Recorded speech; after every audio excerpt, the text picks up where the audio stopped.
Muy buenas, querida iglesia. Simplemente haciendo este pequeño vídeo para que durante estos días en la semana podamos parar unos minutitos quizás y reflexionar y recordar, refrescar muchas de las cosas que venimos diciendo estos últimos domingos sobre la serie que estamos hablando, ¿no? Trabajando sobre las relaciones, en la imagen, la figura de Pablo con los distintos personajes que él se está relacionando en el capítulo 16 de Hechos. Así que si puedes, detente un segundito para poder escuchar este vídeo con tu Biblia abierta, lee el capítulo 16 de Hechos, ¿no? Y vamos a recordar algunas cositas, ¿no? Dios nos hizo a su imagen, nos dice Génesis, el principio del libro del Génesis. Génesis 1:27, fuimos creados a imagen de Dios, representantes de la autoridad de Dios allí donde vayamos. Y para gobernar, sojuzgar, administrar correctamente la creación, Él nos comunicó, nos regaló algunas cualidades suyas, atributos suyos, por ejemplo, algunos morales, como es la capacidad de relacionarnos, de amar, de libertad, de tantos otros que nos regaló, pero centrándonos en la capacidad de relacionarnos así como Él. Nos hizo capaces de relacionarnos con Dios, con nosotros mismos, con la creación y con el prójimo. Solo que cuando entra el pecado, estas cuatro relaciones se ven afectadas, dañadas por el yo, por el ego, que tanto nos destruye, el egoísmo de forma general. Y entre algunas cosas que Dios nos regaló son las emociones.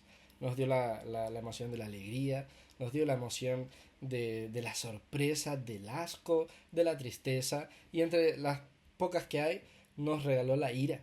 La ira, que en principio no es mala ni buena, son emociones, son naturales a nuestro cuerpo.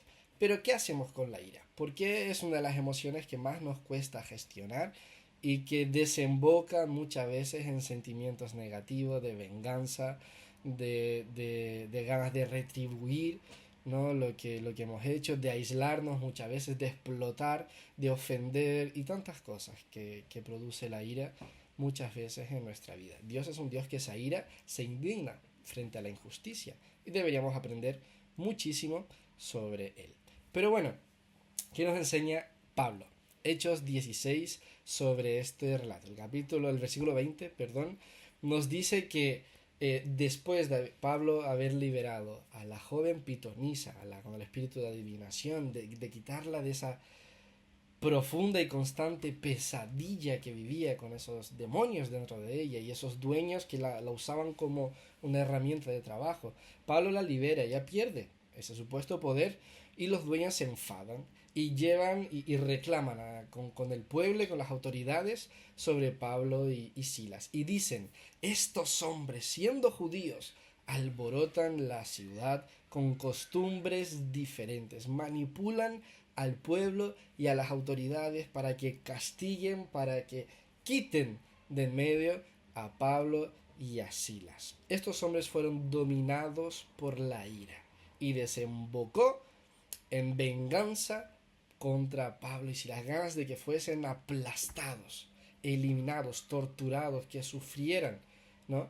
Por la mano de las autoridades.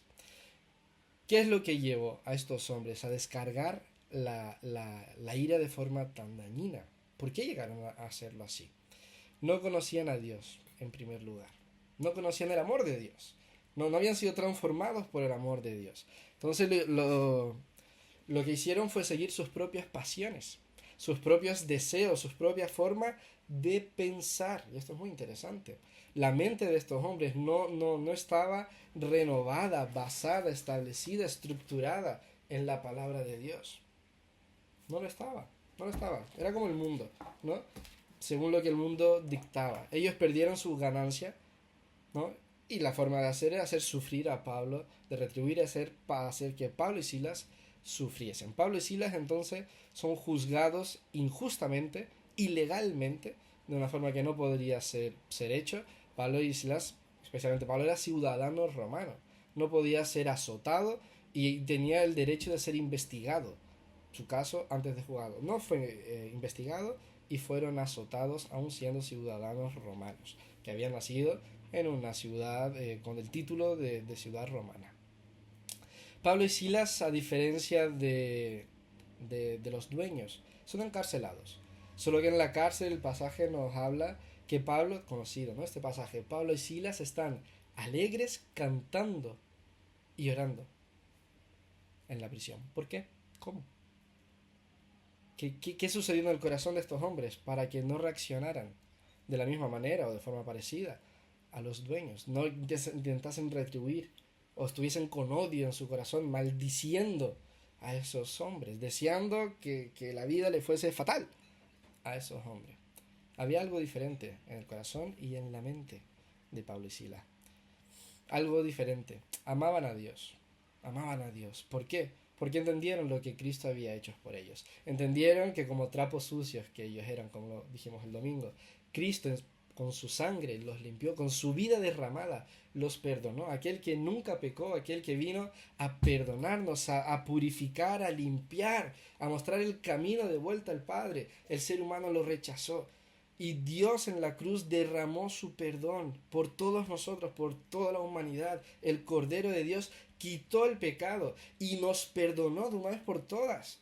Ya no hay nada que nos acuse delante de Dios, pues Cristo es nuestro abogado. Es aquel que murió en nuestro favor, perdonándonos, limpiándonos. Y Pablo y Silas, que no lo merecían como tú y yo, lo entendieron y fueron llenos, se encontraron con Jesús, conocieron el amor de Jesús, el perdón inmerecido y la libertad que esto le produjo, la certeza de una vida eterna y perdón durante la vida. Ellos amaban a Dios con todo su corazón y ni siquiera el daño que esos hombres le causaron fue capaz de desvirtuar la gran obra que Dios había hecho por ellos, y ellos lo tenían muy claro, y al mismo tiempo ellos miraban lo que estaban sufriendo y recordaban a Jesús crucificado, el mismo que también fue rechazado, que fue azotado, que fue injusticiado.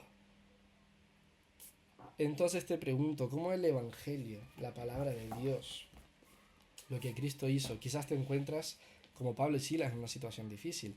¿Cómo es que la palabra de Dios, Cristo mismo, puede marcar una diferencia en tu vida y en la forma que tú llevas la ira, gestionas la ira en tu vida? Pues mi amigo, la palabra de Dios nos dice, por ejemplo, airaos, Efesios 4, airaos, pero no pequéis. Sed lentos para la ira, como Dios, lentos para la ira y grandes en misericordia, más abundancia de misericordia.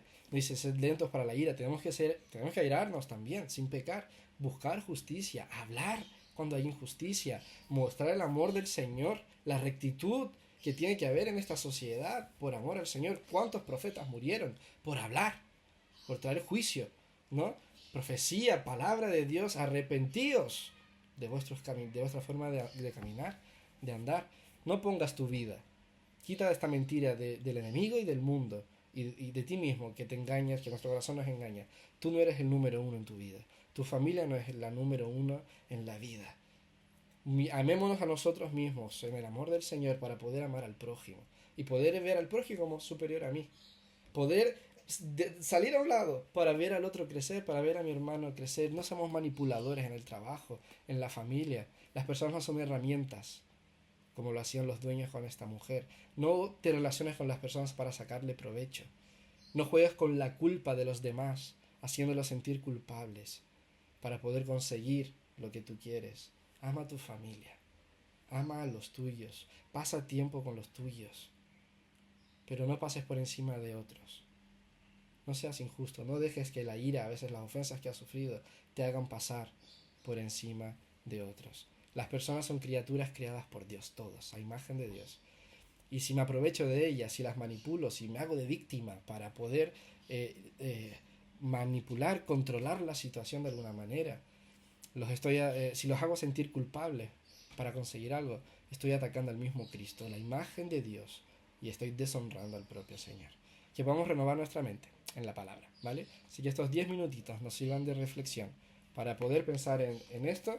Lee Hechos 16, los distintos personajes que hemos estudiado, a Lidia, la pitonisa, los dueños, y el domingo estaremos hablando del carcelero, de Pablo y Silas en la prisión, y qué importante esto también es para nuestra vida. Ora al Señor, nos vemos este miércoles, ¿vale? En la oración, en el concierto del sábado, y que Dios nos bendiga muchísimo como iglesia. Un beso enorme.